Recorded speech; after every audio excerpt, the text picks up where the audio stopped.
ఇక్కడ అత్తయ్య వాళ్ళ చుట్టుపక్కల ఉండేదంతా ఫారెస్టే. సో వీళ్ళ ఇంటి పక్కనే వీళ్ళు ఉండే గార్డెన్లోనే అన్నమాట. సో ఇక్కడ ఎప్పుడూ నెమళ్ళు చాలా ఎక్కువగా ఉంటాయండి.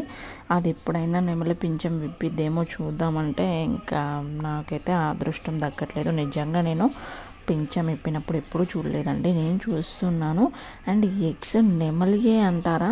నేనైతే నెమలిదే అనుకుంటున్నాను. అండ్ మీరేమంటారో కామెంట్ చేయండి ఫ్రెండ్స్. చూస్తున్నారు కదా, నేనైతే ఇంకా అది ఎక్కడెక్కడ తిరుగుతుందో దాని వెనకాలే తిరుగుతూ ఉంటే అది నన్ను చూసి ఎక్కడికెక్కడికే వెళ్ళిపోతుంది. అండ్ ఇంకా వీళ్ళతో పాటుగానే ఉంటుందంటే ఈ నెమలి చూడండి, వీళ్ళింటి పక్కనే అసలు ఎంత భయం లేకోకుండా తిరుగుతుందో. కానీ దాన్ని మనం ఎక్కువగా అబ్జర్వ్ చేస్తున్నట్లయితే అది ఇంకా నన్ను ఏం చేసిద్దో అని చెప్పేసి పారిపోతుంది అనమాట.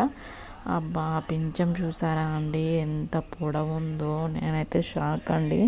నేను రేర్ నెమలిని చూడడం, అలాంటిది చూశాక ఇంకా తాగుతానా వీడియో అయితే షూట్ చేశాను అనమాట. అండ్ నన్ను గమనించి అది పక్కకు వెళ్తుంది. ఈ వీడియో మీకు నచ్చితే లైక్ చేయండి.